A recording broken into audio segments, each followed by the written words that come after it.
the orthoPAC, hosted by Sam Dyer. Welcome to the orthoPAC, where we discuss up-to-date orthopedic topics for the busy clinician. I invite you to sit back and relax as I attempt to fill in the gaps between education, current events, and real-world practice.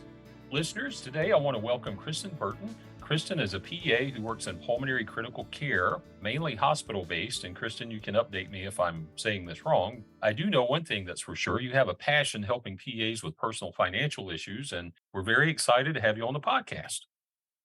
Thank you very much for having me. I appreciate it. And I'm excited to talk to you guys.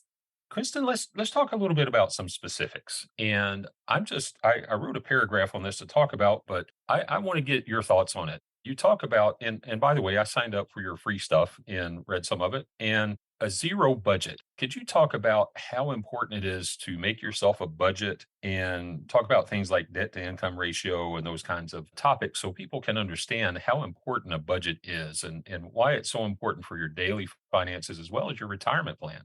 A zero-based budget sounds fancy. It's really not. All it means is that you have created a plan for every single dollar of income that you're going to bring in any given month. Now, I personally think the process of using that should really start in your graduate program because ultimately you're living off of student loans or savings or something. And then once you have the full job and the full income, it's just as important, if not more. And so that's all it is you go through prospectively before the month starts and say, okay, if this is my income after taxes and everything's taken out, then where am I going to spend every single dollar? And how much is going to be saved and how much is going to go towards an extra student loan payment and what's going to be invested? Now, it's not as though it's some rigid thing where, August 1st hits and you've done the prospective budget July 31st and it will not change. I've been budgeting monthly for years and years and years, and it changes all the time. Throughout the month, I go, oh, well, I'm spending more here, so I'm going to decrease an allocation in another category to increase in this one, and that's okay. It's not that it's some sort of fixed system where 50 lashings if you mess it up, but it is a way for you to have a plan on paper so that not only do you know where your monthly cash flow is going, but also it is almost impossible for you to hit any major financial goal without then being able to backtrack and go, if I want that to be true, then what has to be true this month so that that's true in 12 months, right? And so having those numbers on paper is really the only way that you can realistically achieve any financial goal at all. So well said. I think budgets are so important. And you're right. You have to be flexible. Life happens, family happens. The air conditioner breaks when it's 120 degrees. The car breaks. I mean, stuff happens. So he's followed a bit of advice to have 6 months worth of savings set aside in case anything comes up, so you got some extra cash just in case. What do you think about that? Yeah, I think 3 to 6 months minimum. If you are someone in particular who, you're like a single income household with maybe multiple dependents, or you feel like maybe your income source isn't really secure, you probably should lean towards that 6 month mark. And then, of course, if you're in someone that's in a season where you're moving into retirement, you probably should have 12 months. So it's definitely not cut and dry for everyone, but really nobody should be going less than 3 months in terms of emergency cash reserves. And I'll tell you, 9 out of 10 healthcare professionals I talk to are going with less than 3 months in cash reserves. So that can be a first initial goal if you're trying to really stabilize yourself to make sure that that's in place. Right. If you're already in debt up to your eyeballs with student debt, do you really need a new house at this point, or can you wait a little while? Do you really need that 2 months in Europe vacation? It's just kind of what you want, where you want to be. And I'm on Kristen's side. I think saving for retirement is so important. I wanted to talk to you some about financial stuff and investing. However, let me full disclosure again, this is not a financial podcast. I'm not a financial guru. I know my own stuff, and Kristen knows her stuff. We're not giving you financial advice. We're just giving you guidelines, if that's a good way to say that. Yeah. I don't want anybody to take what we're saying and run with it and then say, oh my God, I took what you said and I lost money in the stock market. That being said, let's talk about the future. So I'm, working my way out of debt. I got a good plan. What do you think about investing? I know that's saying, what do you think about the color blue? But what do you think about investing? What are your thoughts on investing and risk assessment and those types of things? Honestly, I think it is the only way for 99% of healthcare professionals to retire. Every once in a while, maybe you're in the military, you have some other source of a pension plan that's reasonable and is a large portion of income replacement. But for the rest of us, there's really no mathematical way that you can save enough money to sustain a retirement. So you really have to be investing. Now, by investing, I don't mean like buying and selling individual stocks or day trading or timing the market. It can be as simple as buying an S&P 500 index fund in a Roth IRA. But without investing, you almost ensure that you're going to be dependent upon Social Security in the season that we live in, where the burden of supporting your retirement has really shifted from the employer in the form of a pension to the employee in the form of all of these retirement plans that we have access to. And so if this is something that you're not starting because you don't know how, or you're just intimidated by the process, taking the time to learn this.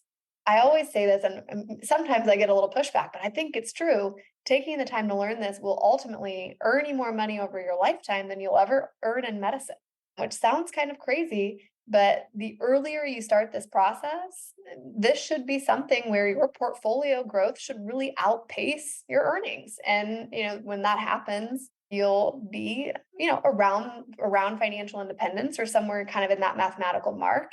And, this is something that, again, it's a skill set, it's a knowledge base, but any person that's been able to complete an advanced healthcare professional program of any kind should be able to learn and would be really prudent to do so.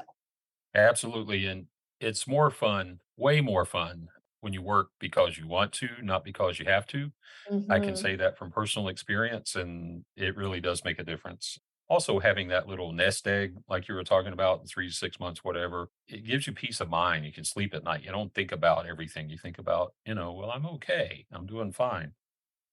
Hi, listeners. This is Sam Dyer, and I'm interrupting today's interview to remind you our annual meeting this year is called Ortho and Indy. It's from August 21st through August 25th. The venue is the JW Marriott, and we currently have a room block for PAOS attendees.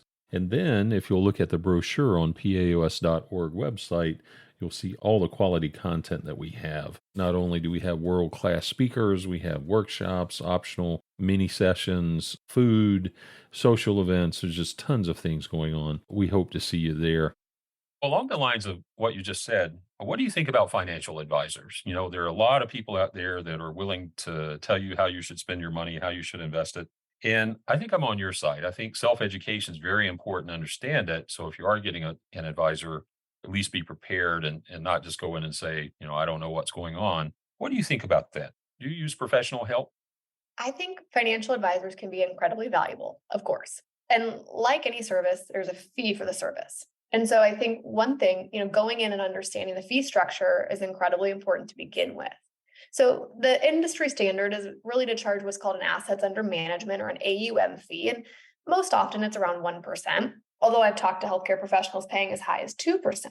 And so what that essentially represents is a portfolio drag. And of course, over your investing lifetime, your returns will be reduced accordingly. Once you've really invested your way to a complex portfolio, maybe four, five, $600,000, you're in a season where you're nearing retirement and you really need to make strategies surrounding how you're going to access these funds and do Social Security. I do think in that season, it might be prudent to go ahead and pay those fees and make sure that you're measuring twice, cutting once kind of thing.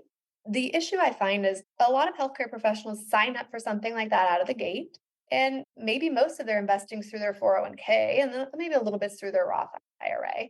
And so by you doing that, you're reducing your returns early, probably not getting what you think you're getting. And your investments are so simple at that point that it's probably not worth it. I also think that regardless of whether or not you use a financial advisor, you do need to understand what's going on. Because many times I've talked to people who, for example, actually is a personal friend who's a healthcare professional as well. He had used an advisor through a large company that's nationwide. And then ultimately, as he learned more, found out that he was invested in funds with fees over 1%, was also being charged a 5% backload fee when he decided to sell anything, and was paying a 1% assets under management fee. And so his fees were just annihilating his returns, and he really just didn't understand. If he did understand before, he could have gone in and said, hey, I'd like to be a more fee conscious investor. What else can we look at? But because he didn't have the knowledge to bring to the table, he couldn't have that kind of conversation. The other thing is, a lot of times, and this is not all financial advisors, there's a segment of them that really push whole life policies on new grads, which are very expensive and a very unnecessary way for a new graduate to get life insurance. And so in that area, I do think you have to go in with eyes wide open, understanding what these products are and what they're not, so that you can make really informed decisions. But that's not to say that, at no season of your life should you have a financial advisor, because I also don't think that that's true. Perfect. It's your money, and how are you going to spend it? Are you going to just work like crazy and trust it to somebody else for everything? I mean, would you trust your car to somebody else to drive forever? I don't know. You really, I agree with Kristen. You really need to know your money. You need to know what you have, and you need to try to be active in managing it. Even if you're not a financial person, it can be done. Trust me, it can be done. Listeners, please visit Kristen at her website, strivecoaching.com. Is that right, Kristen? It's www.strivewithkristen.com. Kristen, I want to thank you for your time today, taking a few minutes to come on the orthoPAC. For people that have questions, please visit the website. You'll get some good information out of it. Thank you so much. I really appreciate your time, and I'm glad we were able to connect today.